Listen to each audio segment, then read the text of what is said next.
Why would an ancient law command an entire nation to stop working every single week no matter the crop, crisis, or empire around them? Today, we're not exploring just a story, but a law.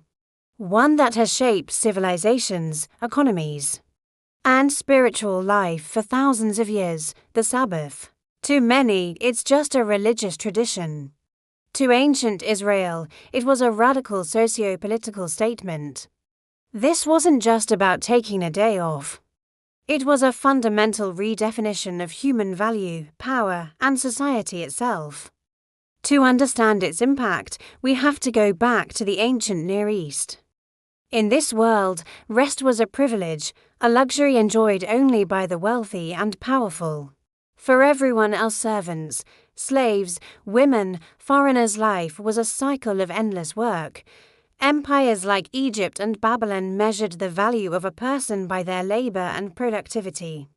You were what you produced. It was a brutal, non-stop system. Then, in Exodus and Deuteronomy, a completely different idea emerges.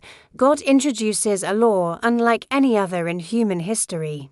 It says, 6 days you shall labor and do all your work, but the seventh day is a Sabbath to the Lord. And here's the revolutionary part, the detail that changes everything. Everyone rested.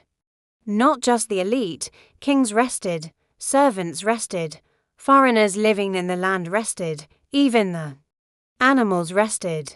For the first time in recorded history, a law mandated rest for every single social class, with no exceptions. It leveled the playing field weekly. This wasn't merely a spiritual practice, it was an act of social resistance.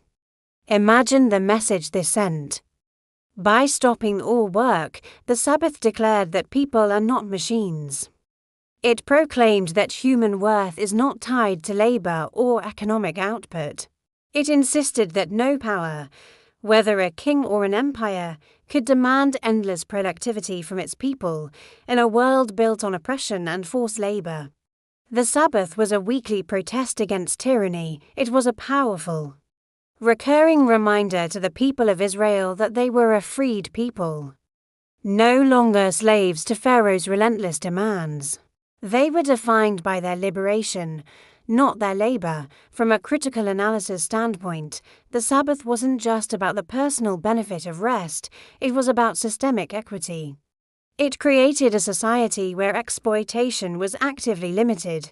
No one could force another person to work 7 days a week.